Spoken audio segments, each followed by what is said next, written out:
Welcome to the Business Growth Masterclass, where business growth is made simple. Listen as we discuss best practices to increase your profits, streamline your operations, and ultimately create healthier, more stable, and more valuable companies. Today's episode is with my good friend, Stephen Willis. Stephen is a co-founder of multiple capital companies and one of the most wise and discerning people that I've ever met. Today's episode is, us unpacking that, where we talk through several things from, how he became an entrepreneur. He was basically born to be an entrepreneur and is wired that way, to how does he make decisions. As an entrepreneur, one of the things that really distinguishes the ultra successful entrepreneurs is the ability to make decisions quickly. And that is one of Stephen's superpowers. And we talk a lot about that in this episode, how he developed that ability and how he has become one of the most discerning and principled entrepreneurs that I know. And it is a superpower and one of the secrets to how we are successful at Stag Capital. And so I think you'll get a lot out of it. Enjoy the episode.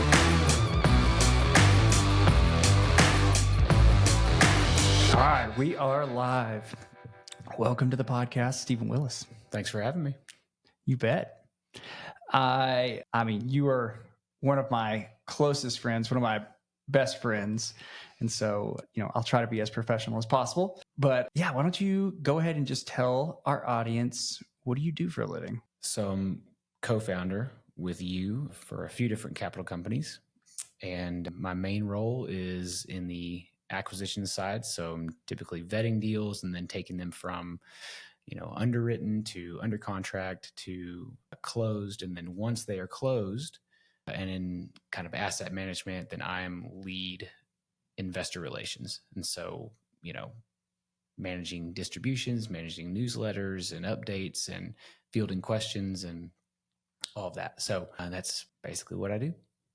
What is a capital company? Capital company, we raise capital for various projects. We started out as just basically focused on multifamily, apartment complexes, and have since kind of ventured into other commercial real estate and then operating businesses. We've done some pref equity for another operating business. And so, we are, I would say, experts on the real estate side. So we will manage those things. And when we venture into, operating businesses, we're going to partner with experts. And that is suited us well so far. Okay. Is this, if I'm talking to 18-year-old Stephen, is this what he imagined he would be doing? No, I imagined I would be a business owner. Okay. But I didn't imagine this. Never really saw myself going into real estate or finance. And so here we are. But I had a passion for fitness and health. And so I, went down the personal training rabbit hole and then did eventually open up a gym and online coaching program. But no, to answer your question, I would never have imagined myself here today as 18-year-old Stephen. You hit it. You kind of where I wanted to go first. You already hit it. Basically, you knew you wanted to work for yourself. Yes. And your personality, you've always been an entrepreneur. You've always been self-employed to some extent. And I've admired that about you. Tell me, how did you know that you always wanted to be, work for yourself? Like where does that come from? Because you are wired very differently than, the normal person who gets a job. Yeah, it could be. I've thought about that. I'm not totally sure. My grandpa was kind of a serial entrepreneur. He did a bunch of different things. My dad is a entrepreneur as well. He is a business owner, at least. He's in commercial paint and has done that for his whole life, close to 50 years now. And so could be a little bit of that, just what I've seen from the men in my family. But I think really growing up, working different jobs from like the age of 15, I've never loved the idea of like a ceiling, a salary sounded really claustrophobic to me, like how I could work my tail off, 1 month and be lazy the next month and make the same amount of money, or vice versa. If I'm adding a lot of value, working hard, and the people around me are not, and we're all making the same money, and really just being able to have more agency over, my time and money. I've always liked the idea of not having a ceiling on the income side, but also the time side, not being trapped by a 40-hour work week, being able to, I want to be there for all the kids' games. I want to be there for them, physically, spiritually, and emotionally. Have you ever worked for somebody? Yeah. How'd that go? Fine, for the most part. I mean, I'm a hard worker, so I wasn't like a bad employee necessarily, but necessarily. I mean, I had issues. I mean, I've been fired from a job before. It was not for being lazy, but you're young growing up, and I was grateful to make some of the mistakes that I made on someone else's dime, from the ages of 15 to 25 for sure. So, okay. So just kind of how you're wired, you are I don't know if I would call you a super competitive person in like the classical sense. I feel like you are really competitive within yourself. Like you always want to be better.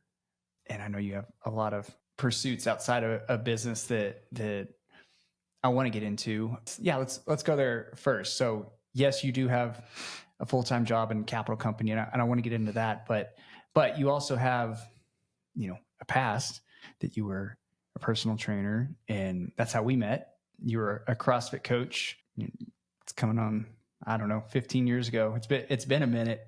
Been a while. But yeah, tell us a little bit about that journey, because you are, the fittest person I know.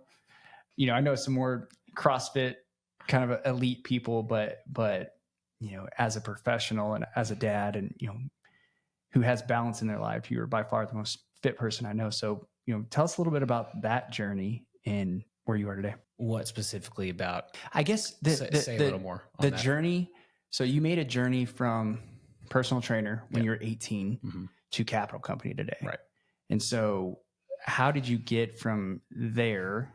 And there's still a lot of the fitness realm and the fitness passion that you still hold today.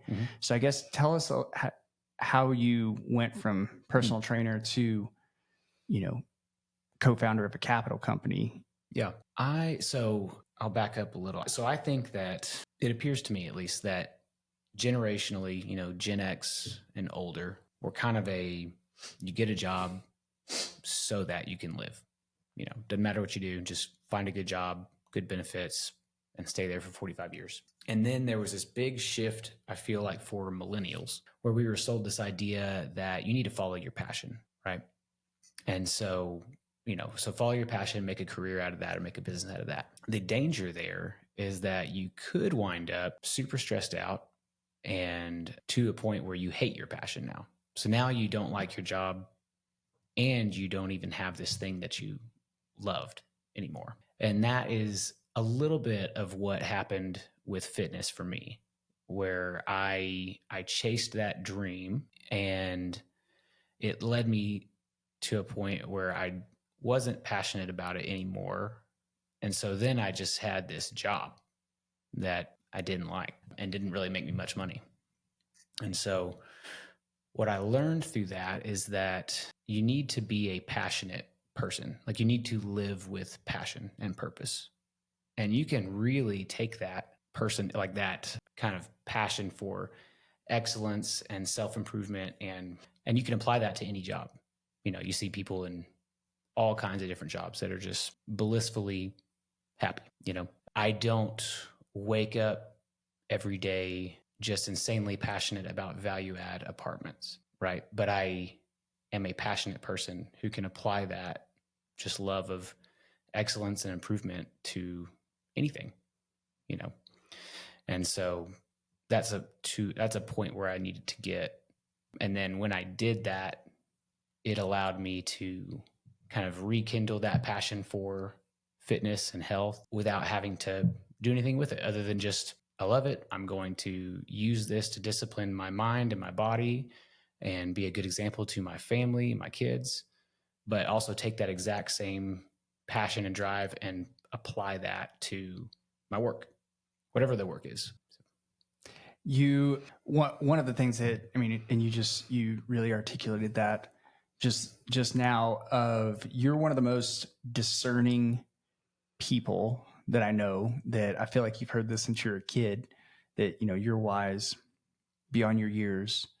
And that's so much of the role that you play in our business is, when it comes time to make a decision, like Stephen can objectively make a decision and can, follow the good, the bad, and the ugly, and really discern through that. Where does that come from? How do you develop? I mean, because I feel like it's your superpower, but for our listeners who maybe struggle making decisions, that's kind of one of the key characteristics of a successful entrepreneur, is someone who can make decisions quickly. And I feel like you don't take that lightly. You're not just flippantly making decisions. And so how did you I guess first and foremost, like, is that just something that naturally came about, or is that something you have developed? And if so, like, how do people develop the level of discernment that you have? That's a good question. I appreciate that. I have always admired principled people. So people that have strong principles that sort of guide their decision making in their lives. And I've tried to live that way, where it just makes decision making simpler. Like, you have these principles and these really almost these like identity pieces of, like, I'm a hard worker, I'm a learner, I'm a disciplined person, So, man, I have a great answer for you there, but I think that knowing your principles and just not budging from those, it makes decision making a lot more, not easy, but because a lot of these decisions are hard, but it just, the right decision more often than not. Not that I don't make poor decisions all the time, but you when it's a difficult decision, you kind of know what the right decision is. So if you were to say that to a, up and coming entrepreneur, like someone about to graduate from high school or college, I guess it's spend time really feeling good about what your principles and values are, where you understand that backwards and forwards, and you have reasoning for that, and you have a foundation that sits on, that then making decisions from then on out, you're just relying on the values and principles that you grew up with. Yeah. I mean, for someone who's young and up and coming, I mean, there's a lot of value in having role models, and having an idea of, who do I want to be? And then it's going to take time for you to be that person, but it doesn't take any time at all for you to shift your mindset, for you to say, okay, and like, if you want to start getting in shape, this is from Atomic Habits, James Clear. But, if you want to start getting in shape, you have to change your identity first and identify as I'm someone who works out 5 days a week. I'm someone who is mindful about what I eat, and so those same ideas can be applied. If you're 18 and you want to own a $100 million company, you're going to need to start thinking and acting like that person way before you get there. You're not going to become the person you admire once you have the $100 million company. You have to become that person, then you get the company. That's all I got. I like that. Okay, so role models. Who are yours? I'm curious here. Who are your role models? Who does Stephen want to be? There's different guys throughout my life that I have, and sometimes I just take one piece of what they've done, or who they are, So from an early age, even in high school, I sought out mentors. There were some times in my family that there was a little more turmoil, a little more chaos, and I didn't feel like I had the guidance I needed. And so sought out different pastors and different mentors just to grab coffee with every now and then and try to learn from. And then, gosh, books. I mean, it's not a free resource, but a $15 book, you can get thousands of dollars worth of value out of, if not more. So I'm not going to name drop, but I think I have had, and it's gone in seasons too, where I've had just different role models growing up and sought out different mentors. And yeah, I love it. Actually, sorry, I'm gonna continue. I heard a good quote, and I do not remember who said this, but I loved it. But it was, your mentor is kind of your future self, or your role model, and it's kind of, you can almost create this caricature of the dad you want to be, and the business owner you want to be, and the husband you want to be, just the man you want to be.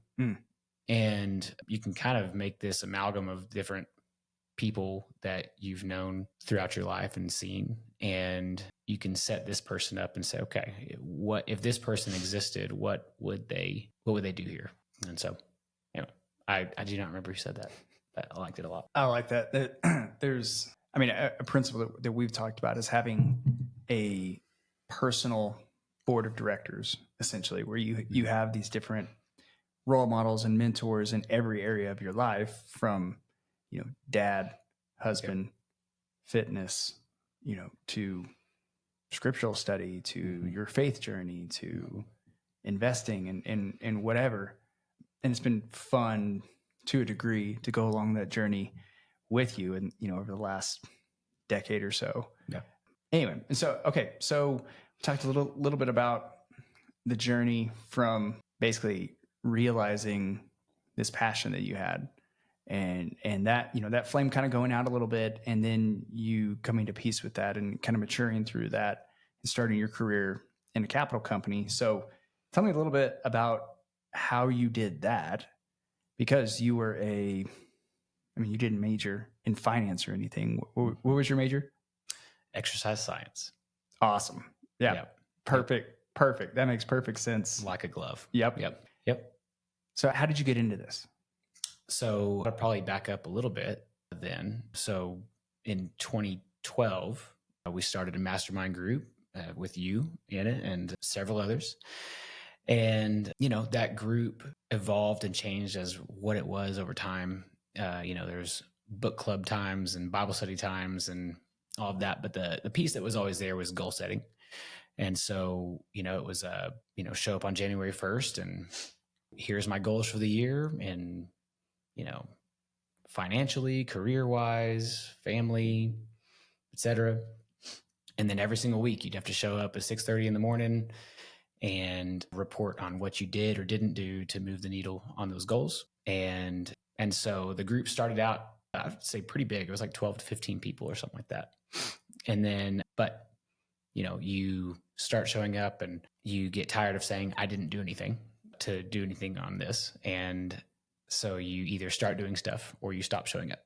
And so that's pretty much what happened. It dwindled down to like a core group of guys, about 6 folks.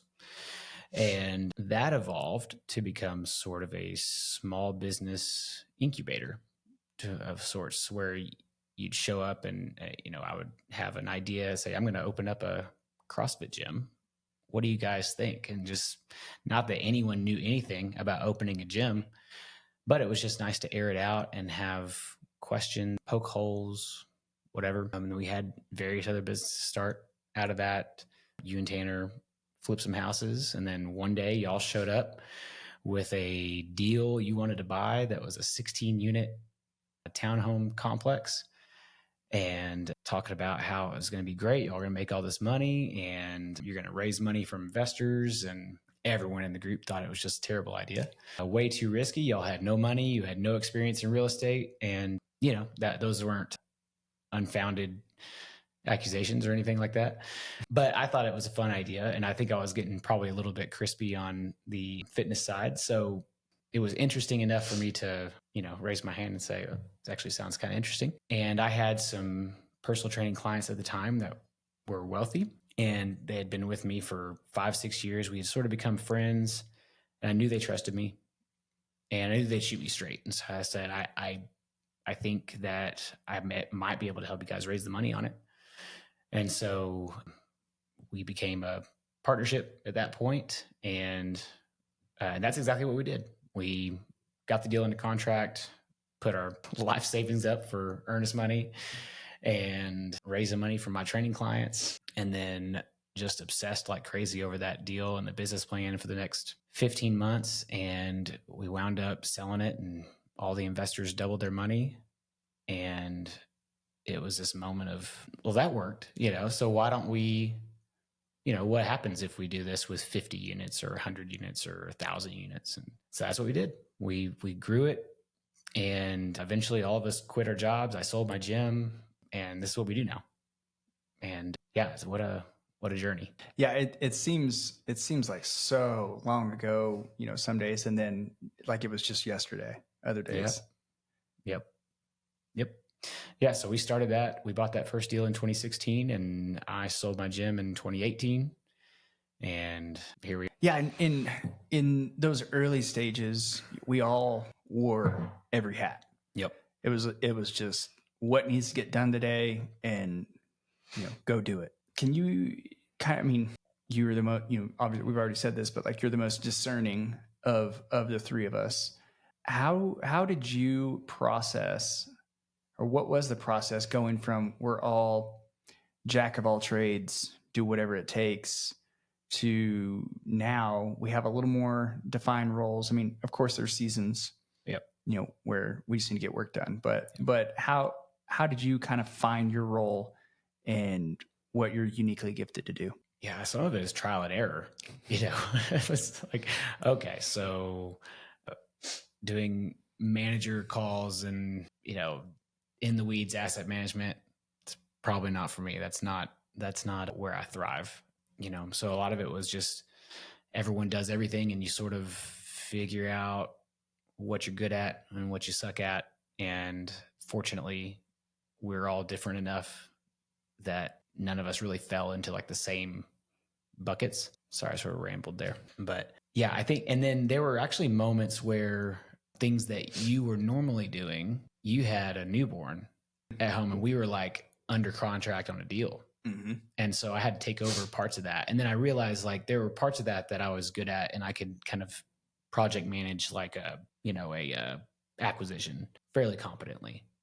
And then there were times that you were out and I had to do some of your like asset management work. And that was really clear to me that like, wow, you suck at this. This is just not your thing. And so, yeah, a lot of it was trial and error for us. And, so and a lot of the investor relations piece was, a lot of those guys are my relationships too. And so that, it was just more natural to do that. And I kind of like it. So anyway. Yeah. So trial and error is okay. Yes. I feel like we've in business, like you're gonna fail. Like no one's batting 1,000. Like we're gonna make the wrong decisions. Even deal to deal. Like we're making mistakes all the time, but it's that you continue to figure out, okay, how can we get a little bit better? Mm-hmm. Okay, I'm not great at this, but maybe Tanner or Albert is better at that, and it's just this continuing process of constant, never-ending improvement that we've all kind of pushed each other towards. Yeah. Well, and I think too, we've learned how to work together, but we've also learned a lot about ourselves, to where if any of us went off and started another company, we would kind of know, even if it's totally unrelated, something different, I would sort of know, okay, this is really where I need to be, and my partner that I'm with, like they need to be strong in these areas. So, some of it's the fact that we started in our 20s and we started small. So we had kind of the luxury to figure it out as we were going, and now that we're, super old and have families and, some experience, I feel like we can make, sooner decisions on who wears what hat, so. I know what I would say, and I've alluded to a lot of it, but what would you say is your unique gift, your unique ability within the business? Yeah, I think, and you've alluded to it. I mean, I wouldn't say, wisdom is my strength or anything like that, but I would say I can provide kind of a steadiness and somewhat predictability, but also just I feel like I'm able to sort of zoom out on decision making and maybe provide a perspective that keeps the big picture in mind. But I'm curious what you'd say. Yeah, no, you're too humble. I need a list in front of me of pick one of these. Yeah, sorry. No, I agree. I think so much of what you talked about being principled is why you are so strong with investor relations. Is, when everything's going bad, it's tempting to like the normal person to like try and just deliver the good, to try and sugarcoat things. And that is such a gift for someone who has to communicate with high stakes. Is you are this principled person who can like clearly articulate the big picture, like you said, but with principles that just give people real information where they know where you stand, they know. And when you're armed with accurate, principled information, you can make good decisions. Whether that's good or bad. That is such a good strength, and really like being principled like that, you're able to objectively. You lead all of our underwriting. Every deal we look at, like it's coming across your desk in some way or, some shape or form. We've had analysts on our team for different seasons, and you are just able to objectively see the big picture and be able to discern, pretty quickly. And that's your superpower is really bringing that to every deal we do. There's another aspect that you, and maybe it's a extension of being able to see the big picture, but so many different things we do, we've done several different types of real estate. We have really two, industrial and multifamily that we have some expertise that we manage, but throughout the other ventures that we have helped become strategic partners in, you're really good at creatively putting together the right structure and aligning incentives for everyone on the team. And where does that come from? How do you feel that you were able to? Is that just from seeing a lot of deals, or where does that, because that's really where I see a lot of like creativity that is. I love it. Like I'm like, every time I'm like, okay, I don't know how this is going to work, how we can make these numbers work, but let's talk to Steven. Yeah. That was a lot of rambling. Sorry. Yeah. Well, that's what I like about business though, is that that's what I've always liked about it, is that there's not like a one way to do it, whereas, when you're an employee and you're tasked to do a job, there's like a way that you are trained and the way that you're supposed to do the job. And that was, if I ever got in trouble at work, that was typically why. It was like, I thought, I think there's a better way to do this. And, that was not always received great.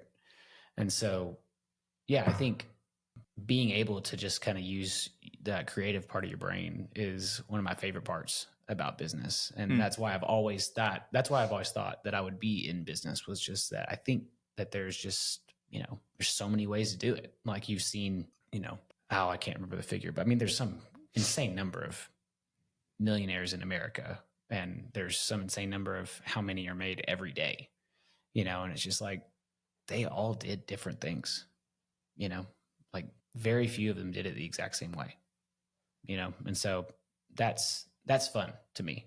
It's just that, you don't have to recreate the wheel, but you could make it better. I think people will be surprised to hear that, because, the Steven that everyone sees is this just very disciplined and principled guy that, him having this creative feather in his hat is unexpected, but I'm always blown away by it. And this is funny. It's where I get to use one of my favorite things coaching was creating workout plans. That was like and then I wound up making a business around it. It was like selling, workout plans and programming. And so that I get to kind of use that every now and then in our business. I still use it for my own workout programming, but I get to use it for us too, which is fun. You've obviously spent a lot of time developing principles, developing, why you do everything that you do. And I feel like, there's never a wasted lesson. Maybe can you talk about what are some of the hard lessons that you've learned that, the aspiring entrepreneur needs to hear? What's one of those hard lessons that you feel like they need to hear? I think entrepreneurs in particular need to watch their vices. I think entrepreneurship is really fun when it's going well. And, it feels like you can't miss. Everything's going right. Financially, it's fun. And so just as an example, like if times are going great and, you're just kind of treating yourself with like my thing was like, I wanted to have like an old fashioned, maybe two, at night. And that is not, it's not healthy, but it's not like you're not getting hammered. You're just kind of enjoying a drink, spend some time with your wife. It's nice. But entrepreneurship, the other side of that coin is it's insanely stressful when things go wrong, and uniquely stressful compared to if you're working a 9 to 5. And so those little vices like that can turn from something that's not really anything, just something you enjoy, to becoming something that you need, and you start to lean on it as a crutch. And then everybody suffers. You suffer, your family suffers. And so what I would suggest is find a healthy coping skill, because you're going to cope. Like, you're going to have stress. You're going to need coping mechanisms for that. And so find, for me, it's fitness. For me, it's just, I'll beat the tar out of my body.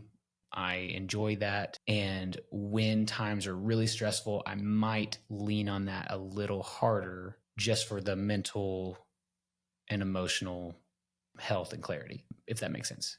When times are great, it helps me, mentally and emotionally and all of that. But, it's more of just a physical endeavor. And when times are hard, I can lean on that a little bit more just for some, like, that's my mental health hour. And so anyway, watch the vices is my suggestion, particularly to entrepreneurs, because those things they can go from something innocuous to something really serious. That there's so much of being an entrepreneur that is all about like self-discovery. Of, on our journey when we started in our early mid 20s, we didn't know, what are we uniquely gifted to do? What do we have to offer this world to, becoming husbands and dads and getting involved in the church. There's so much along our journey that has been fun to do together that is all about this self-discovery. But I feel like that never ends. Like, you're always trying to learn, for sure, what makes me tick, why, what gets me excited, what, whatever. And that's another one of those that you really don't know. It's hard to really put your finger on that until you go through the tough times and kind of see yourself.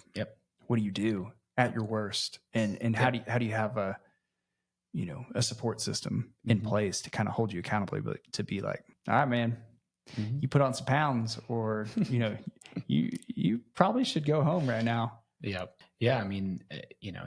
I think you learn about yourself in both seasons. Like, when things are really good, you kind of learn a little bit about your character in those times too. And unfortunately, you do tend to learn a little more when times are bad, but they're necessary. So, yeah. What other, pieces of advice, not necessarily hard lessons learned, but any like practical things that either you wish you knew when you were 18 or, someone who's starting their company, like, what's a practical piece of advice you would give them? Yeah. So if the listener is young, maybe just getting started, just married, or single, I would say try all the things and work insane hours, because you can. do spend a ton of time exploring and figuring out what you like, what you hate, what you're great at, what you're terrible at. And, failure's nothing, you just keep moving and you learn, the focus in your 20s should not be money. It should be learning. I like that. And then kind of piggybacked on that. I really think be careful with the follow your passion thing, it's not necessarily wrong. And some people, it's exactly what they should do, but I don't think everyone should do that. And I think, if you are a passionate person, you could be good at a lot of stuff. So you don't have to, turn your passion of basket weaving into a, business. Yep. I've ruined a lot of hobbies, making a job out of it. Yeah. Yeah. Yep. Yeah. So anyway, sometimes hobbies just need to stay hobbies, and that's great. Yeah. But that's okay. Yeah. You need a little variety in your life. Okay. Last kind of a couple of quick questions. Something we're working on in the podcast is some kind of, I don't know if it's a fire round or whatever, but just a handful of practical questions that really I've gotten in some of the coaching that I've been a part of, is some of these, just kind of practical nuggets that once you hear from enough entrepreneurs, you kind of pick out one or two that, you want to implement. Mm-hmm. And so first one, what you mentioned reading a time or two in this, what's your top 3 entrepreneurial business books? Every Good Endeavor by Tim Keller. Okay. It's a Christian book, and it is about how to treat work as a Christian. And I found that tremendously helpful. I've had to read it a few times, but it's great. Mindset by Carol Dweck. I think it's a great one. Hard to beat. That is a good one. It's hard not to put that in there. Growth mindset versus fixed mindset. Yep. Great book. And then, and I already mentioned this one, Atomic Habits by James Clear. Okay. That's your top 3. I wouldn't, yeah. And I don't want to put that in my top 3, but it just is because I refer to it all the time. Mm-hmm. And so I'm like, it just has to be one of my top 3s. And so, yeah, I do those. I love it. They're not really entrepreneurial business books, but super helpful. Yeah. I mean, those are very practical, personal development, do the hard, I would say work. they're at least must reads. I mean, they're whether you're in business or not, it's those are great. That's like the Steven recipe right there. As I'm thinking about it, you're like Mr. Principle. How am I going to put together, why I do the things I do? Those are the books. That's great. Okay. Other one, you make fun of me all the time. You're an Apple guy. What is one piece of technology that you use all the time that the average person doesn't know about or doesn't use, but one piece of technology that you use that has been really impactful in your life? I mean, that's a tough one because it's hard not to say iPhone, but everyone has one, so that's not helpful. I will stay on the theme of principles. If you use an app every single day, pay for the ad-free version. Okay. That is just, to me, so MyFitnessPal, great example. I use that every day, have for the last 10 years. So that's an app that you log all of your food into. Use it to log your food, and very helpful, great app. But this is not a plug for MyFitnessPal. It's more about the principle of if I'm having to sit through a 30-second ad 3 times a day, well, that's 9 hours a year. And for $50, which my time is worth more than $5 an hour. Fair. So that, to me, if there's an app that you really like that is a helpful tool to you, just pay for that's a luxury worth paying for every time. Dang. I got to get a subscription to Spotify. I listen to so many ads on Spotify when I'm working out. Spotify is a great example. If you're always on it, it's drop one of your other subscriptions that you don't use every day, and give that one. Okay. That was good. That was good. Unexpected. Okay. And last, how do people get a hold of you? How can people do business with you? How do they get in touch with you? Email is probably the easiest. Steven@stagcapitalco.com. Otherwise, I'm on the socials, but so Instagram, S. Willis Jr., I believe. But yeah. Right on. Thanks for having me, dude. Right on, dude. Thanks for coming. I appreciate it. And yeah, we'll have to have you back in here and do another one once we get a little further down the road. Cool. Enjoyed the hell out of it. Thank you so much for listening today. I hope you got a lot out of it. If you liked what you heard and you want more where that came from, go ahead and click subscribe. Leave us a review so that more people can find out about our podcast. And we will see you on the next one. Thank you.